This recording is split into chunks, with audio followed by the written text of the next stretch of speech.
Glória a Deus. Eu gostaria de, nessa noite, pedir para você abrir a sua Bíblia no livro de 2 Pedro. É um livro no final da Bíblia. 2 Pedro, capítulo de número 1. Capítulo de número 1 e o verso de número 1, que vai dizer o seguinte: Eu, Simão Pedro, escravo e apóstolo de Jesus, escrevo esta carta a vocês que compartilham da nossa preciosa fé, concedida por meio da justiça de Jesus Cristo, nosso Deus e Salvador. Que vocês tenham cada vez mais graça e paz à medida que crescem no conhecimento de Deus e de Jesus, nosso Senhor. Deus, com o seu poder divino, nos concedeu tudo do que necessitamos para uma vida de devoção pelo conhecimento completo daquele que nos chamou para si mesmo por meio da sua glória e excelência. E por causa da sua glória e excelência, Ele nos deu grandes e preciosas promessas. São elas que permitem a você participar da natureza divina e escapar da corrupção do mundo causado pelos desejos humanos. Diante de tudo isso, esforce-se ao máximo para corresponder a esta promessa. Acrescente à fé a excelência moral, o conhecimento, e ao conhecimento o domínio próprio, e ao domínio próprio a perseverança, a devoção a Deus, a fraternidade, o amor. Quanto mais crescem nessas coisas, mais produtivo e úteis serão no conhecimento completo do nosso Senhor Jesus Cristo. Mas aquele que não desenvolver deste modo, são praticamente cegos, vendo apenas o que está perto, e se esquece de que foram purificados dos seus antigos pecados. Por isso, irmãos, trabalhe mais arduamente para mostrar de fato, e então, entre os que foram chamados e escolhidos, façam essas coisas e jamais tropeçarão. Assim, sua entrada no reino eterno de nosso Senhor e Salvador Jesus Cristo será acompanhado de grande honra, Amém. Na época antiga, quando o cristianismo começou a crescer e a igreja dominava na época, uma das coisas que a igreja fazia era levar o cristianismo de uma forma que apenas o fato de você se batizar, você era um convertido. A cruzada, que era uma tropa de elite da igreja, que se instalou em Jerusalém para defender a capital contra ataque dos mundo árabe, dos muçulmanos, para que você fizesse parte da cruzada, você precisava somente batizar, ser mergulhado na água, e aí não precisava de mais nada, não precisava mudar o caráter, só o batismo já identificava você como uma pessoa convertida a Deus. É tanto que quando eles iam se batizar, os soldados iam se batizar, quando eles mergulhavam na água, a sua espada ela ficava de fora, porque o corpo inteiro era entregue a Jesus, mas a minha mão com a espada, ela poderia matar sem consciência nenhuma de pecado. E durante muito tempo, e as igrejas atuais, de uma forma que talvez nós não percebemos, nós temos criados dentro da igreja convertidos.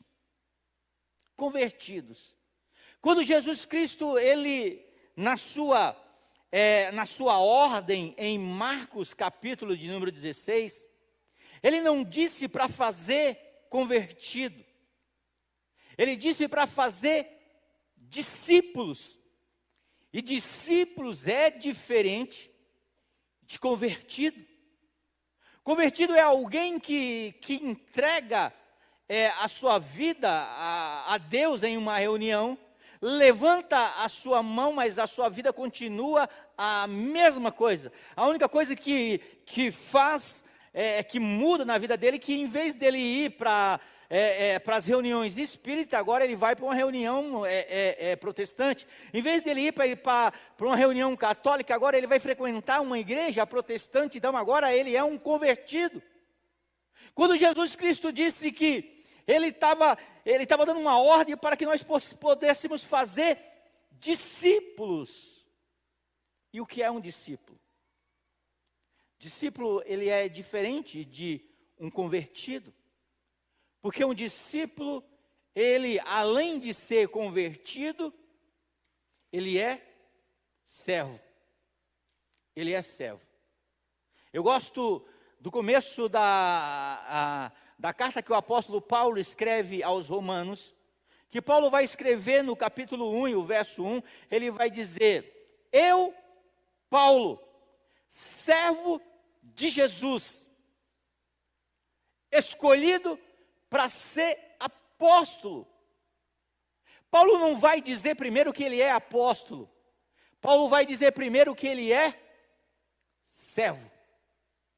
E a palavra servo no grego koiné, que é o grego que foi escrito o Novo Testamento, era um grego que se falava na rua. A palavra servo quer dizer doulos, que quer dizer escravo, que quer dizer alguém que não tem mais vontade própria sobre a sua vida. Porque quando nós entregamos a nossa vida a Jesus, que nós nos convertemos a Jesus, e nós passamos a ser discípulo agora, nós nos tornamos agora servo do Senhor, ou seja, nós nos tornamos escravo do Senhor. Por nossa livre e espontânea vontade. Ei, não se engane naquilo que eu vou te falar. Quando Jesus Cristo, ele disse: olha, vocês não podem servir a Deus e não podem servir ao diabo. Vocês não podem servir a Deus e vocês não podem servir a Mamon. Jesus Cristo estava dizendo o seguinte, que existe sempre um fardo, que existe sempre agora um poder que governa sobre a nossa vida. Jesus Cristo está dizendo que existe uma forma de governo que governa sobre a nossa vida. É por isso que quando ele diz: vinde a mim todos os que estão cansados e sobrecarregados, ele está dizendo, a humanidade, todos nós, a humanidade, ela está o quê? Sobrecarregada, ela está oprimida, ela está trazendo um fardo sobre a vida dela, e Jesus está dizendo para eles: olha, venham e tragam o seu fardo, venham e traga aquilo que você carrega, que você não pode mais carregar, porque é colocado por um tirano. Mas ele diz também: vinde a mim todos que estão cansados e sobrecarregados, e eu vos aliviarei. E ele diz: tomai sobre vós o meu jugo. Ele está dizendo para você: olha, você agora vai deixar de ser escravo das suas próprias emoções, você vai deixar de ser escravo do diabo, você vai deixar de ser escravo do pecado agora, e você vai ser escravo meu. Você vai ser servo, porque é muito bonito quando a gente fala que nós somos servos de Deus, sem compreender o que é essa servidão. Essa servidão é entregar tudo. Deus não quer nada de você, a não ser o seu tudo. Olhe para a pessoa que está do seu lado e diga, oh, que bom falar isso, né? Agora está todo mundo junto agora. Olha para a pessoa que está do seu lado e diga assim, ó, Deus não quer nada de você, a não ser tudo. Não, Deus quer tudo de você, porque o servo é isso. Sabe, eu acho interessante que quando Jesus Cristo veio aqui na terra, ele veio colocar o reino de Deus, ele veio implantar o reino de Deus, e o reino de Deus, ele veio colocar tudo de cabeça para baixo. Veio colocar tudo de cabeça para baixo, tudo aquilo que a gente entendia, tudo aquilo que o povo compreendia na época e que nós compreendemos nessa época, Jesus Cristo veio fazer você olhar de um modo diferente. Então o reino de Deus é um reino de ponta cabeça, não é do jeito que você pensa. A gente pensa de um jeito, olha, eu vou te explicar, a gente pensa de um jeito, mas Deus faz a gente pensar de um outro jeito. Eu é que sei o pensamento que tenho sobre vós, eu tenho um pensamento, mas Deus tem um outro pensamento sobre vós, pensamento de bom e não de mal. O interessante no reino de Deus é que quando ele veio para implantar tudo de cabeça para baixo. É o reino invertido. Nós entendemos de um jeito e o reino de Deus é outro. Quer ver outra coisa muito interessante? Que a Bíblia diz que quando eu estou fraco, a gente diz o seguinte, eu para você, né? Quando a gente está fraco, mas o reino, como é invertido, ele diz, quando você está fraco, você está forte. O forte aos nossos olhos é fraco diante de Deus, mas o fraco diante de Deus é forte. Estava tendo uma discussão entre os discípulos, ali na mesa, perto de Jesus, e Jesus perguntou para ele, ei, o que está acontecendo com você? O que vocês estão pensando? E aí eles estavam pensando, Senhor, nós estamos pensando quem é o maior no reino de Deus. Porque na concepção de cada um de vocês, quem entrou aqui pela primeira vez que a pastora apresentou, mas eu não vi, eu quero ver você aqui, só para me ver, olha que maravilha, Deus abençoe a sua vida. Eu conheci até um rapaz que estava aí, não sei se ele está indo, Victor, é isso? Ali ele estava ali, trombei com ele no banheiro. Então, tipo assim, se você está aqui pela primeira vez, quando você entra aqui nessa igreja, você, quem é que tem mais poder ali? Quem é que é mais forte ali na igreja? A gente olha, primeiro é o pastor. É por isso que a irmã perguntou, quando eu fui cumprimentar ela lá, ela perguntou assim, o senhor é o pastor da igreja? Eu falei, eu sou um dos pastores. Dividindo responsabilidade. E aí quando você entra e você me vê aqui com um terno, geralmente, quem me conhece sabe que eu não gosto de usar terno, mas quando está um friozinho agradável, a gente se veste até mais bonito. Diga, seu pastor ficou mais bonito do que aquelas calças tudo rasgadas aí, né? Mas quando você entra aqui, você olha aqui, primeiro é o pastor que tem toda, né, ele que é o mais poderoso.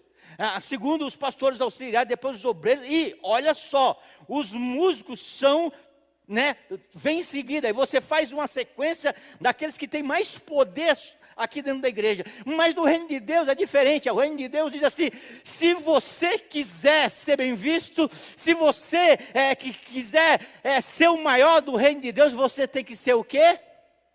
O menor. É aquele que serve. Não é aquele que tem lugar de honra. É aquele que serve. O reino de Deus é um reino diferente. É um reino invertido.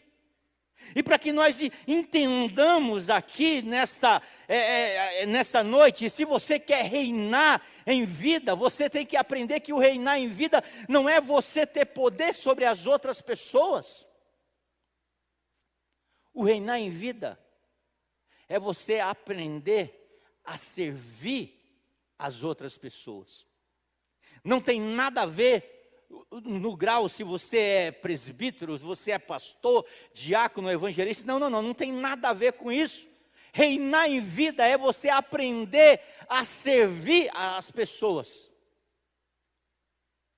Tem algo muito interessante que nós cremos, que está na Bíblia. É uma das evidências de uma pessoa ser batizada com o Espírito Santo e de uma pessoa ser cheia do Espírito Santo. Não é os dons que ela tem, se ela profetiza, se ela fala em línguas, se ela tem um dom de revelação. Não é nada disso que identifica que você é cheio do Espírito Santo.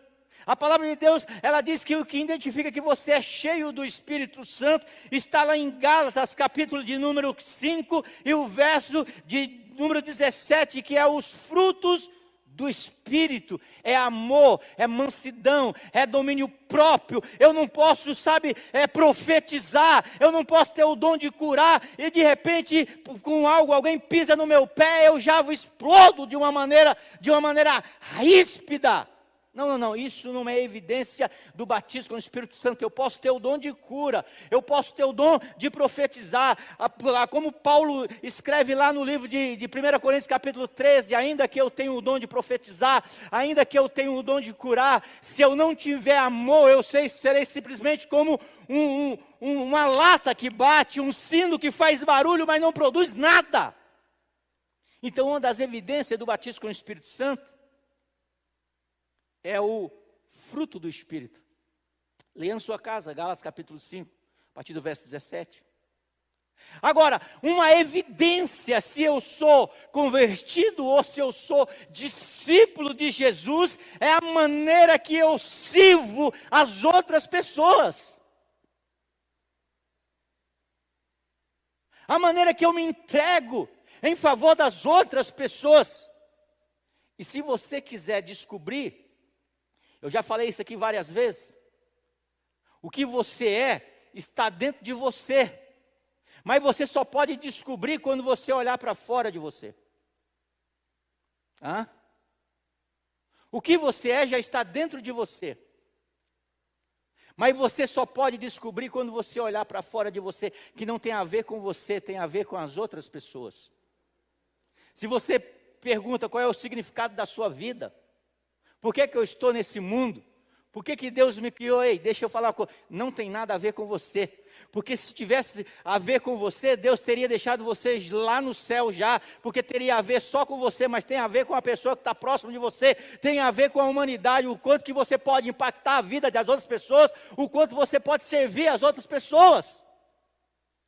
Então, se você quer descobrir quem você é, se você quer descobrir aquilo que dá dentro de você, que já identifica quem você é, você precisa olhar para fora. Olha uma coisa interessante, lá no livro de Salmo capítulo de número, não tem capítulo Salmo 1, não existe capítulo no livro de Salmo, é Salmo 1, Salmo 2, Salmo 3, é isso. Mas diz o seguinte, Salmo 1 diz: feliz é aquele que não segue o conselho do perverso, não se detém no caminho dos pecadores e não se ajunta na roda dos escarnecedores. Pelo contrário, tem prazer na lei do Senhor e nela medita de dia e de noite. Ele é como uma árvore plantada à margem de um ribeiro, que dá o seu fruto no tempo certo, suas folhas nunca murcham, e ele prospera em tudo o que faz. Quando você olha, por exemplo, um pé de laranja, você olha para um pé de laranja pequeno, e o que você imagina? Você imagina que dentro dele vai ter o quê? Tem laranja. Porque quando ele crescer, se ele não for estéril, ele vai produzir uma laranja. Mas ele não vai produzir uma laranja para si mesmo, ele vai produzir para outra pessoa, vai produzir para os pássaros, vai produzir para os animais e vai produzir para cada um de nós. Então, o que tem a ver com um pé de laranja, um pé de maçã ou um pé de qualquer fruta, não tem nada a ver com ele, já está dentro dele, mas tem a ver com as outras pessoas.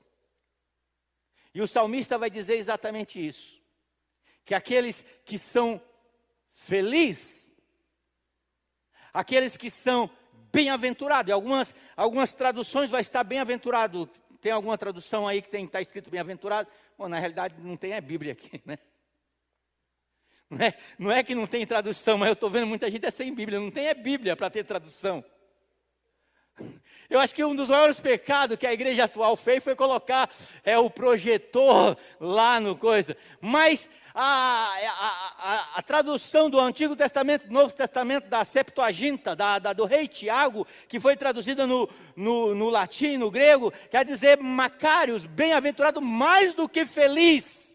Ele está dizendo, é uma pessoa que não se senta na roda dos pecadores, na roda dos zombadores, na roda dos escarnecedores. Não, ela não se senta, ela medita na palavra de Deus dia e noite. Tem momento, eu não sei, teve um momento ali, tem um momento, essa Bíblia aqui, ela é tipo uma namorada para mim.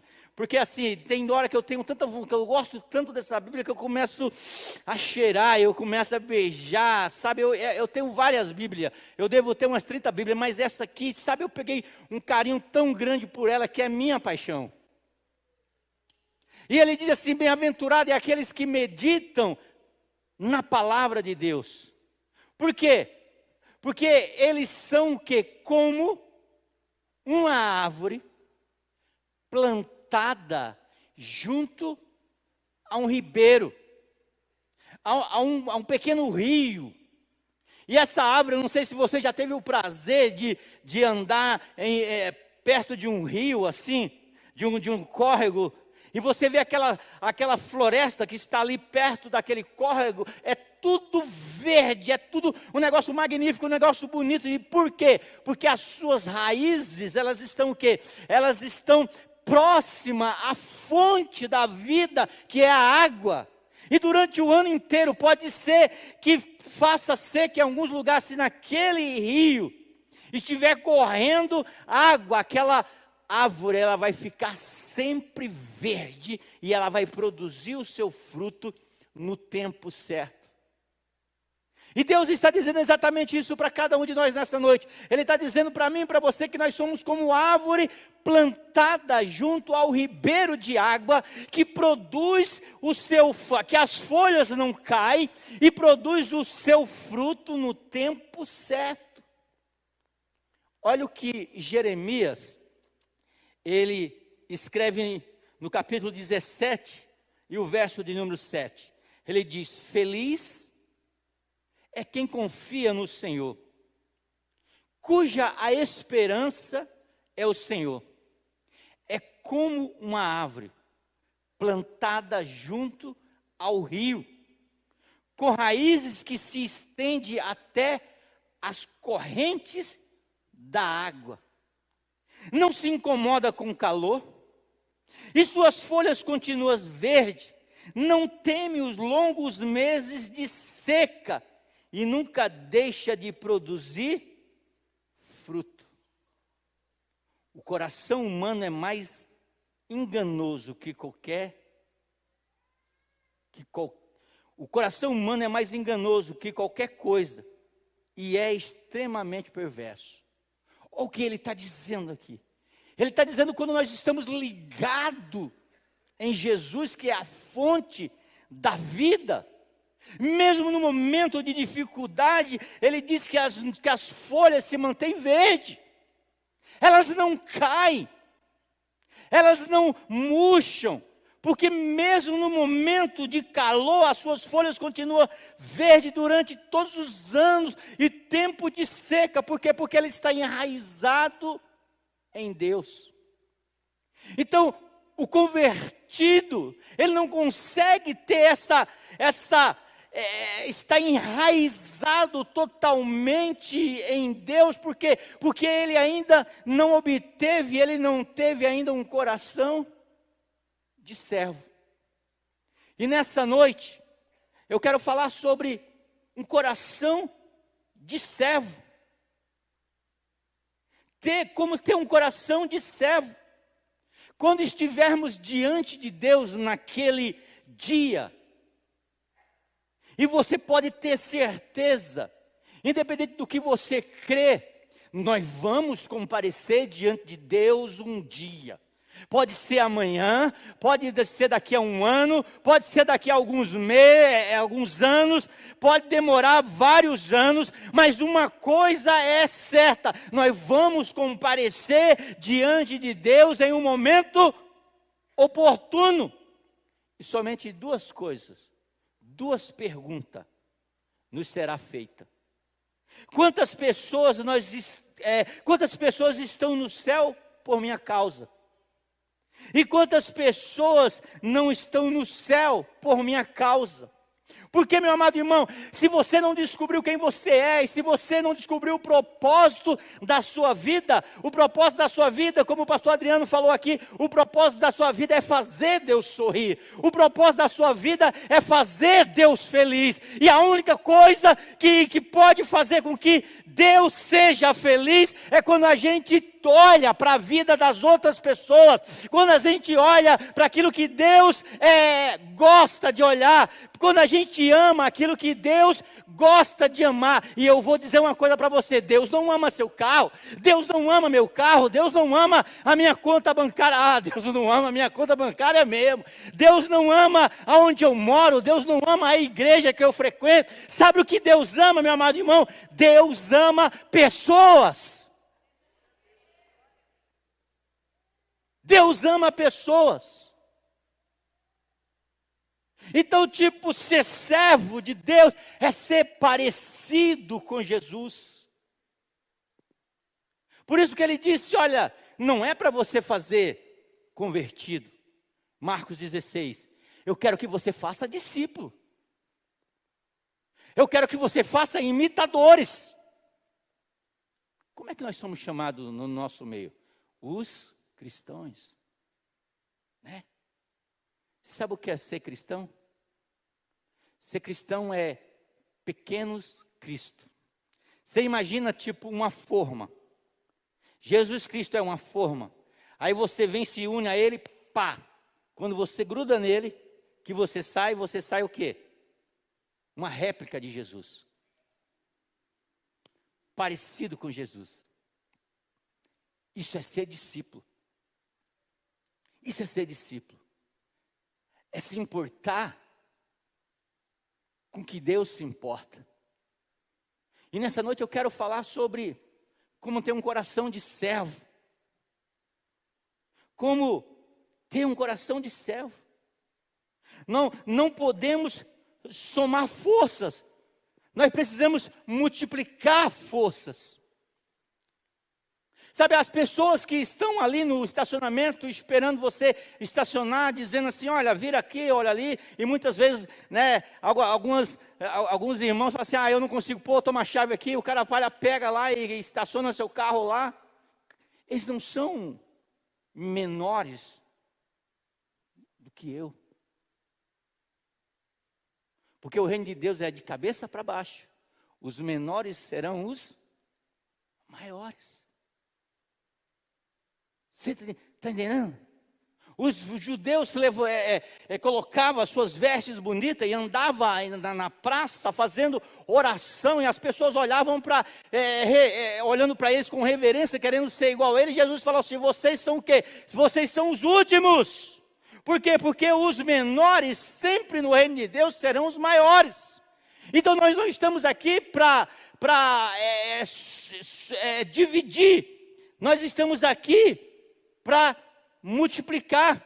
E a única maneira de multiplicar é quando eu e você juntamos as nossas forças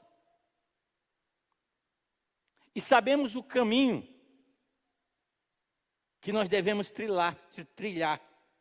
E o caminho que se deve trilhar é o quê? Andando nos passos de Jesus.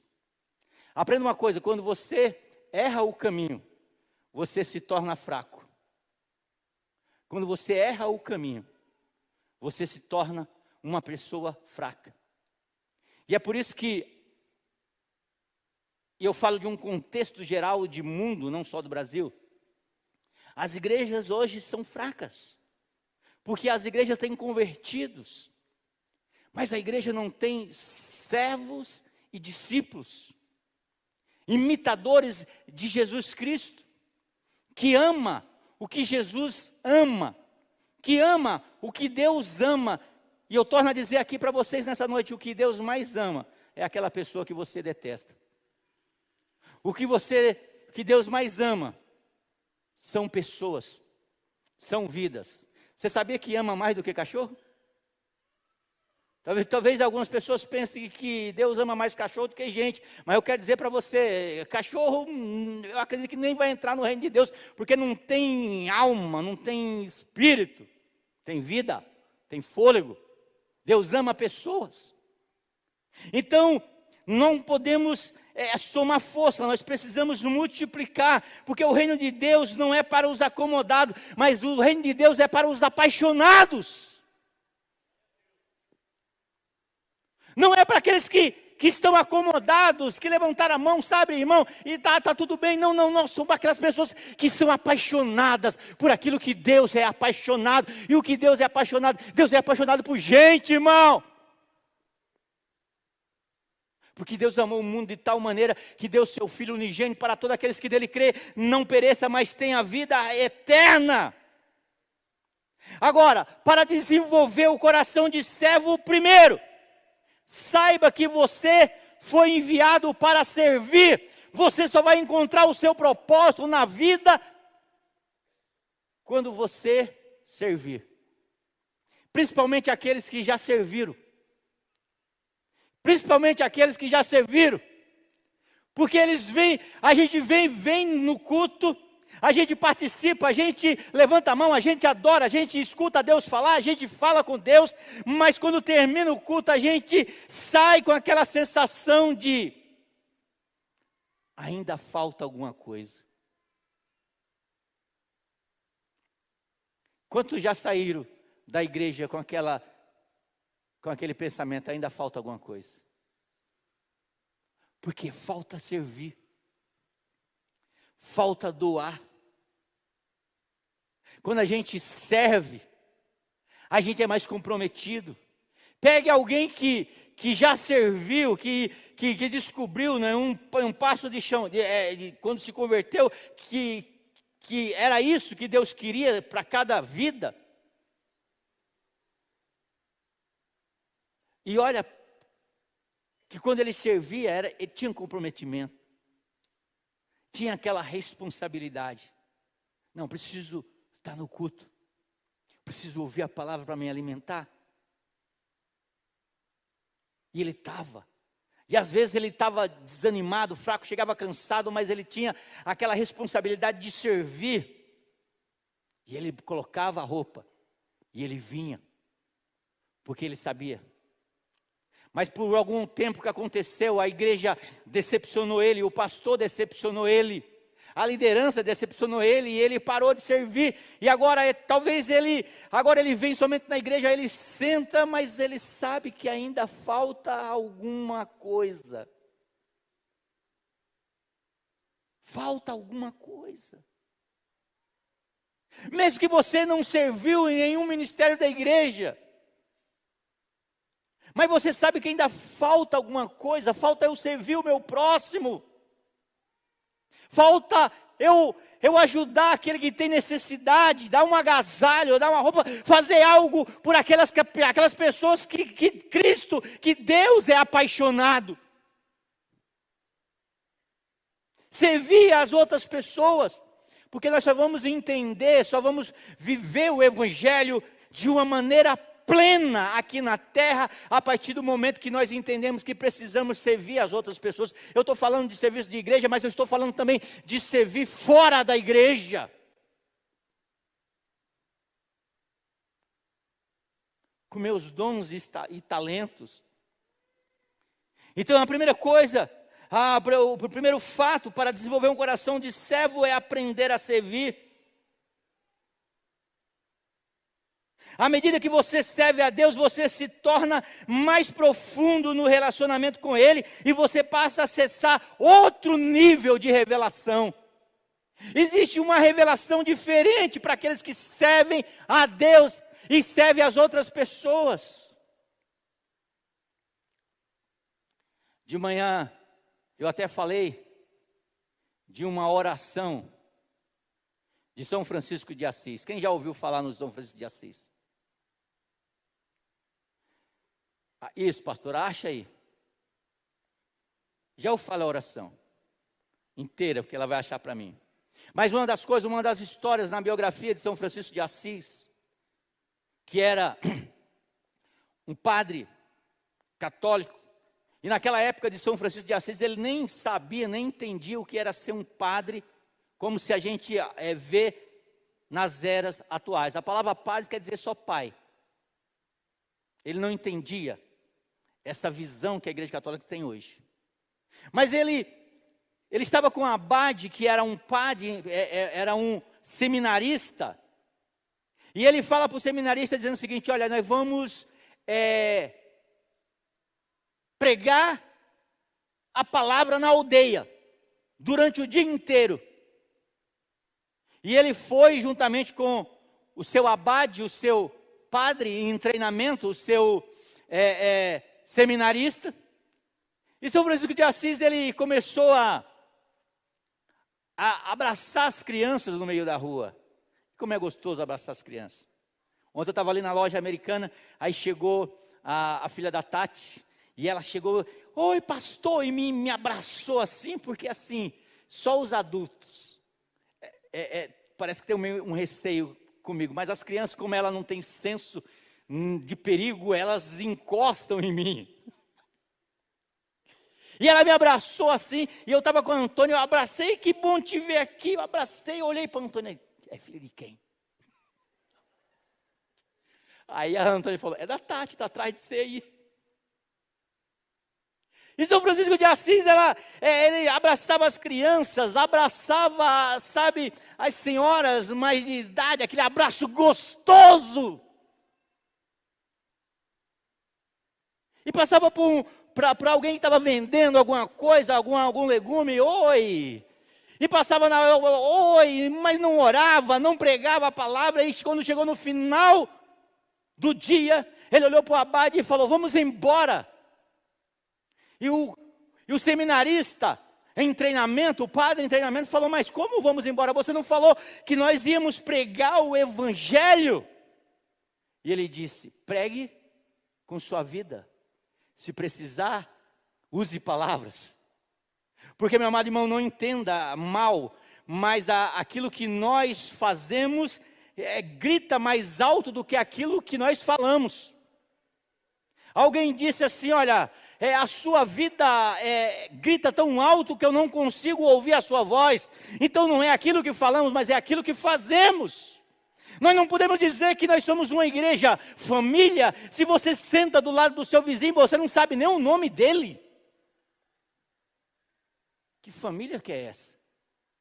Nós estamos lutando para descobrir quem fazer dessa igreja uma igreja família, mas a gente senta perto de alguém e a gente não sabe nem quem é o nome da pessoa. Eu ainda tenho um pouco de desculpa, porque há muita gente para decorar o nome, né? E eu, né, já estou numa idade assim que estou dependendo muito do ômega 3 para a memória. Mas isso informa o grau que nós vivemos o evangelho.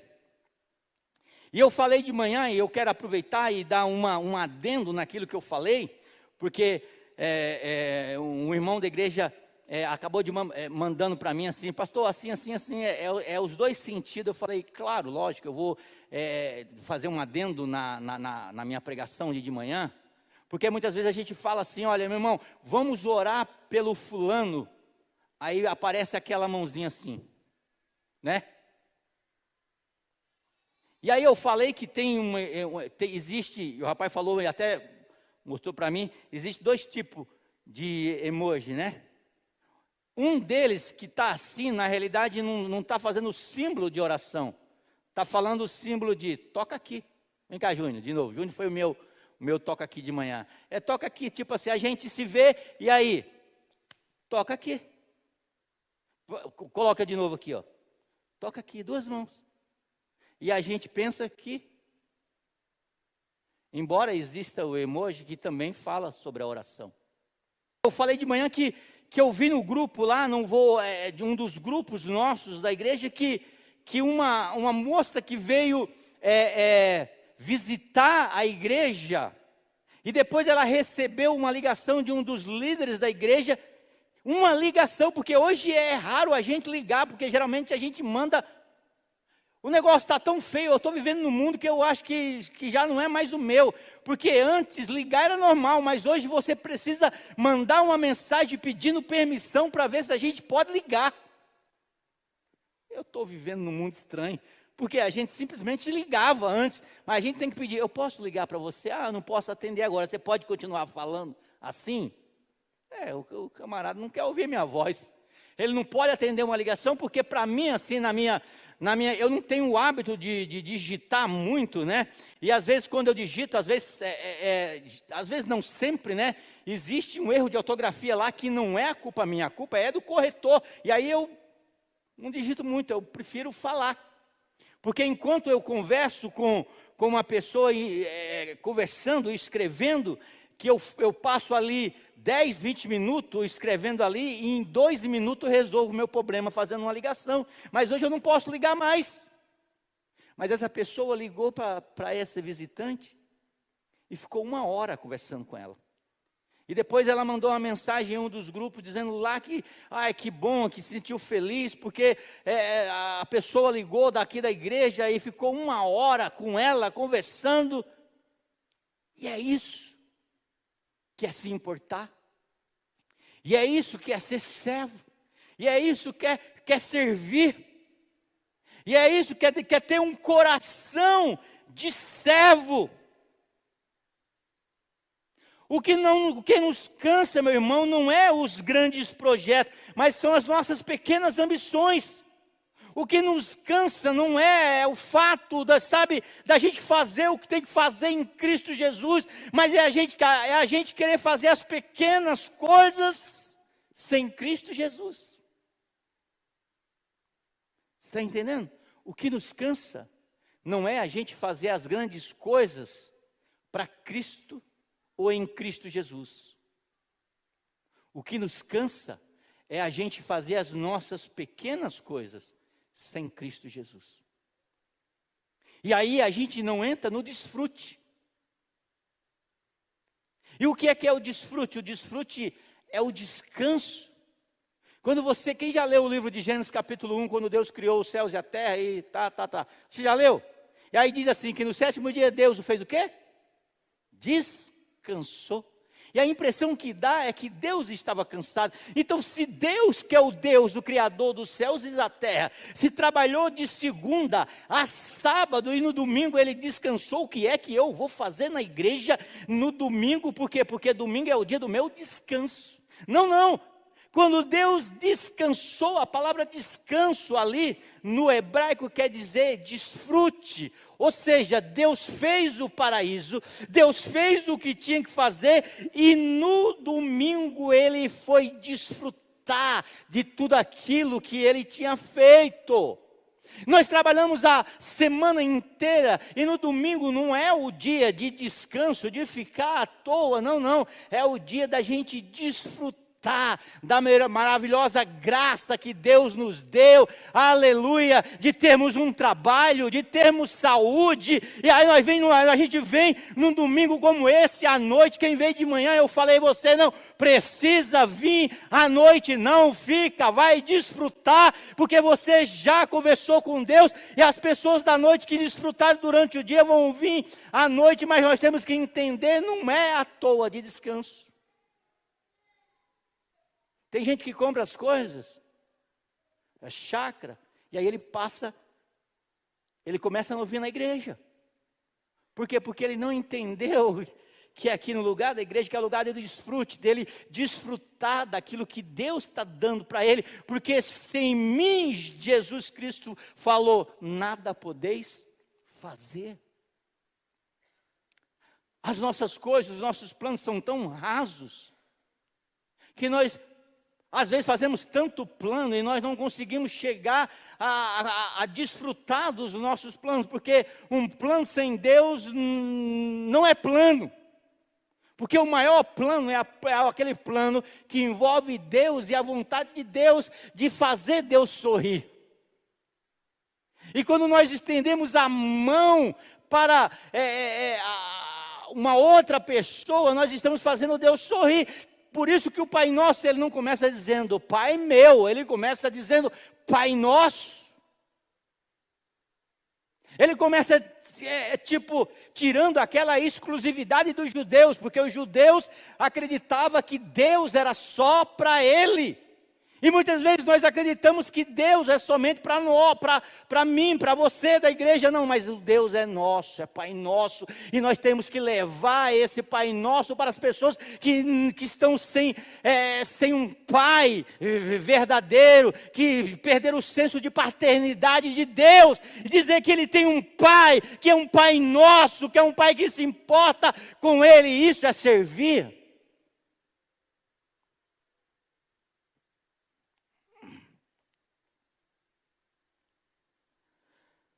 Segundo, como ter um coração de servo, é aceitar o convite para excelência. 2 Pedro 1:3 diz: seu divino poder nos deu todas as coisas de que necessitamos para a vida e para a piedade, por meio do pleno conhecimento daquele que nos chamou para a sua própria glória e vontade. Nunca seremos cheios do Espírito Santo e medíocre ao mesmo tempo, não tem como. Deus não quer, como eu falei, o seu melhor, Deus quer você por inteiro. Deus quer que aquilo que você faça, faça por inteiro, faça com excelência. Dê o seu melhor. Toda vez que eu subo aqui, eu dou o meu melhor. Talvez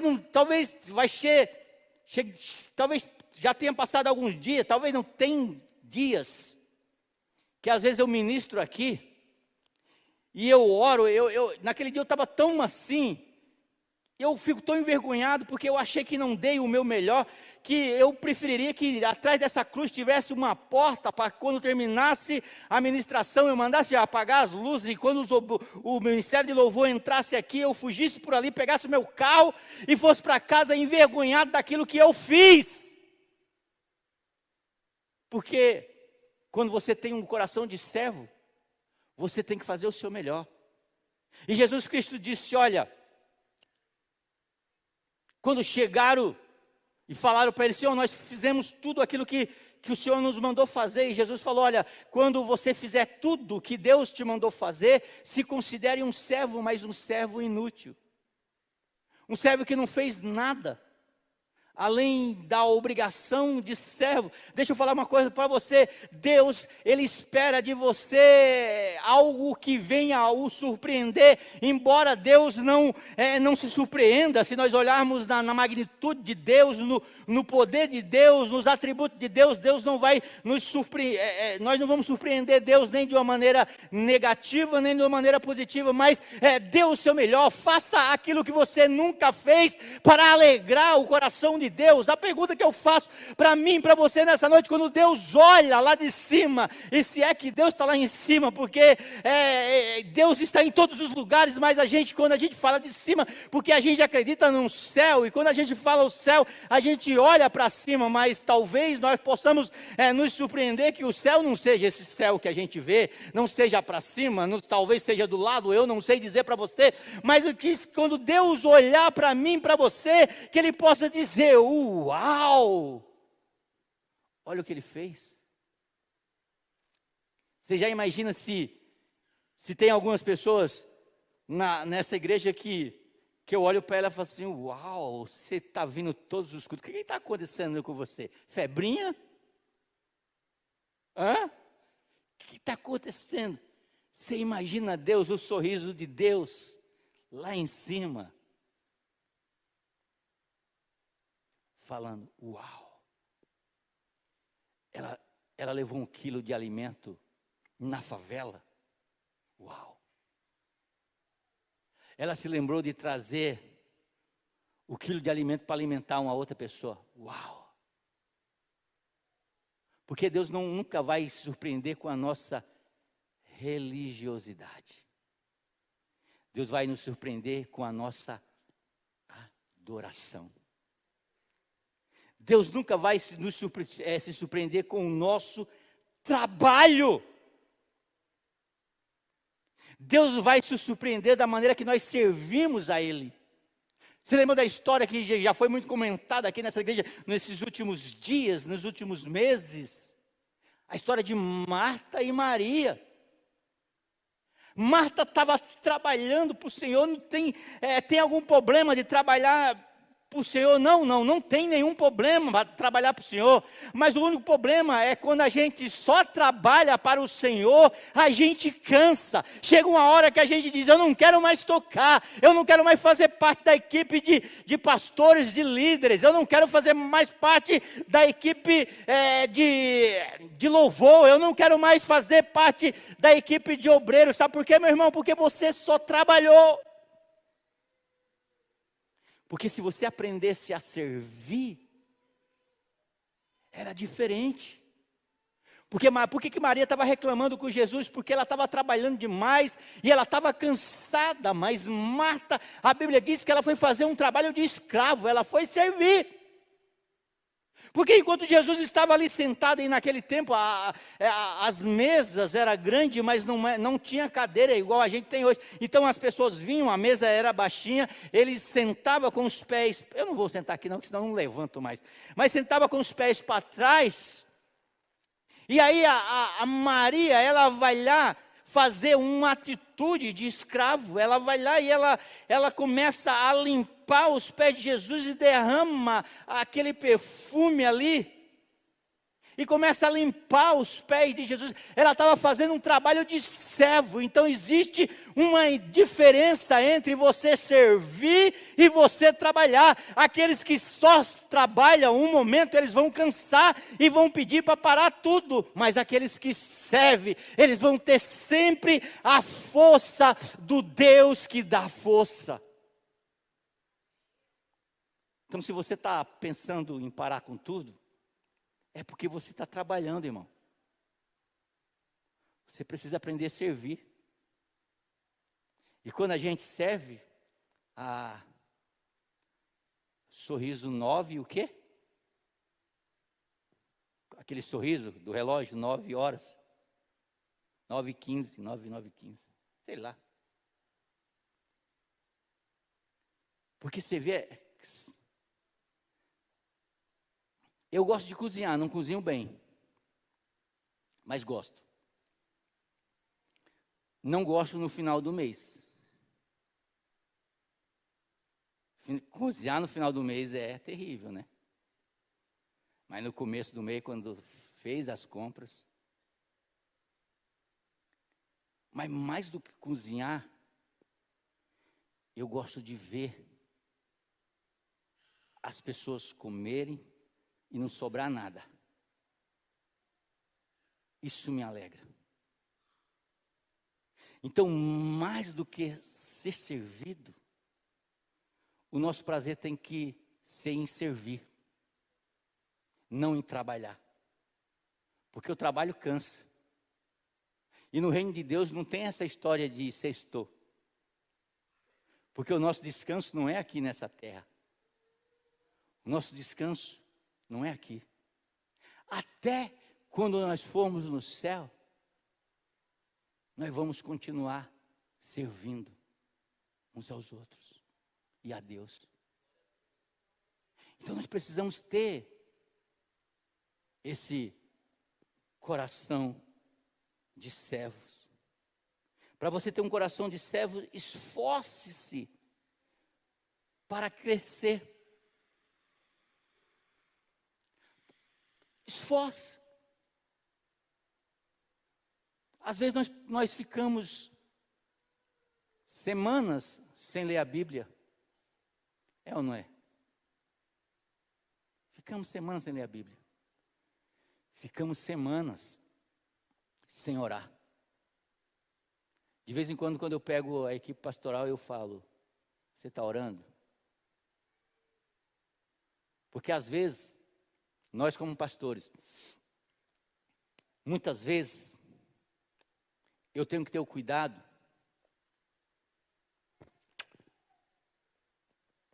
para essa Bíblia que eu amo tanto, ela não se torne somente um instrumento de trabalho, que eu possa abrir ela somente para vir pregar para vocês. Eu tenho que ter aquilo que eu li do Salmo 1, prazer na lei do Senhor. Que ela não sirva somente para me tirar sermão bonito.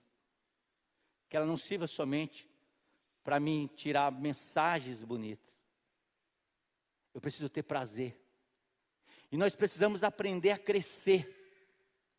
Precisamos aprender que a oração é crescimento. Que a leitura da Bíblia é crescimento. Quarto, se eu quiser ter um coração de servo, eu preciso aprender a liderar a mim mesmo. Pessoas poderosas não são aquelas que governam os outros, mas aquelas que se governam. Pessoas poderosas, vou repetir, não é aquela que governa as outras pessoas, mas é aquelas que se governam, é aquelas que sabem dizer não. Ser livre é você saber dizer não para aquilo que tenta o seu corpo, para aquilo que tenta a sua alma, que desagrada a Deus. Isso é ser livre. Ser livre é eu escolher. Perguntaram para mim uma vez: pastor, o senhor pode beber? Eu falei: lógico que pode, é claro que eu posso. E por que o senhor não bebe? Porque eu não quero. Porque antes eu não tinha esse poder para liderar a mim mesmo. Antes eu não tinha um poder para dizer não a determinadas coisas. O senhor pode fumar? Com certeza posso. E mas por que o senhor não fuma? Porque eu sou livre. Eu aprendi a liderar a mim mesmo. Então pessoas poderosas não são aquelas que lideram outras pessoas. São aquelas que lideram a si mesmo. São aquelas que lideram as suas emoções. São aquelas que não querem, mas fazem. E nós não somos, mas alguns não são mais crianças espirituais. Por quê? Porque há diferença entre criança e adulto. A criança, ela faz o que quer. E o adulto faz o que tem que fazer. Se tem que orar, eu oro.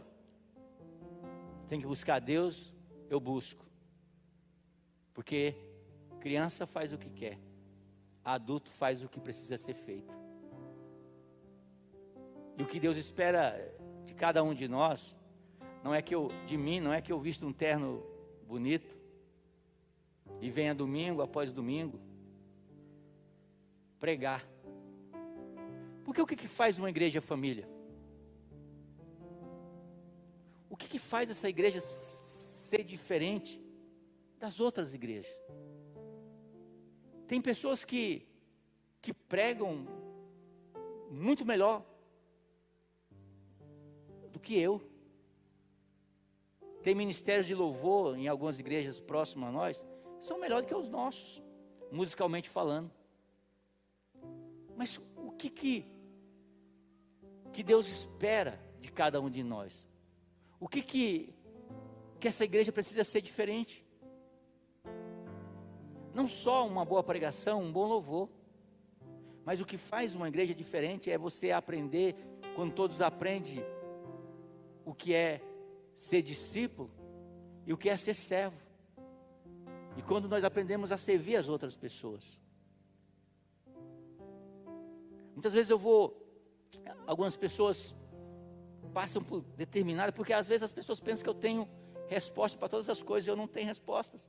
Às vezes eu olho para a pessoa fala, eu falei: eu não tenho nada para te oferecer, a não ser um ombro, e vamos chorar junto. E chorar junto, muitas vezes é melhor do que muitas palavras que a gente possam falar. Depois dessa pandemia, as pessoas, elas estão carentes de outras pessoas. Elas estão carentes de que alguém olhe para ela como ser humano, não só como um número, tipo, quantas pessoas estão acessando, quantos seguidores nós temos aí ouvindo o YouTube. Não, as pessoas não querem ser mais um número. As pessoas não querem que na segunda-feira eu diga, olha, de manhã teve tantas pessoas e à noite teve tantas pessoas. Não, as pessoas querem sair do número e ser identificado como as pessoas, quão bom e quão suave é. Você ouviu o seu nome, é ou não é? Você dizer, ei Sandro, ei Júnior, o nosso nome é doce. Porque quando a gente escuta o nosso nome, a gente se sente pessoa para aquela pessoa que falou o nosso nome. Então nós temos como igreja aprender o essencial a amar, a olhar no lado do teu lado e ver quem está aí no domingo que ele não tiver. Ô irmão, qual o telefone daquele irmão? Deixa eu ligar para ele porque eu não vi ele no domingo. Você está precisando de alguma coisa? Isso é o ser servo e o ser discípulo. E aí a oração do São Francisco de Assis, e eu quero terminar com ela. Nós não usamos muito porque nós achamos que é da Igreja Católica. Mas é algo totalmente bíblico, que diz assim, ó. Você já cantou, se você foi católico. Padre Zezinho gravou. Diz o seguinte: Senhor, fazei de mim instrumento da vossa paz. Onde houver ódio, que eu leve o amor. Onde houver ofensa, que eu leve o perdão. Aonde houver discórdia, que eu leve a união. Aonde houver dúvida, que eu leve a fé. Aonde houver erro, que eu leve a verdade. Aonde houver desespero, que eu leve a esperança. Aonde houver tristeza, que eu leve a alegria. Aonde houver trevas, que eu leve a luz. Ó Mestre, fazei de mim, fazei que eu procure mais consolar do que ser consolado, compreender do que ser compreendido, amar e ser amado, pois é dando que se recebe, é perdoando que se é perdoado, e é morrendo que se vive para a vida eterna. Isso é ser servo. Aleluia. Eu gostaria que você curvasse a sua cabeça e falasse com Deus: Senhor, eu quero ser servo. Eu quero ser servo. A partir de hoje eu quero ser servo. Pode ficar sentado, vai adorando, vai exaltando o nome de Jesus.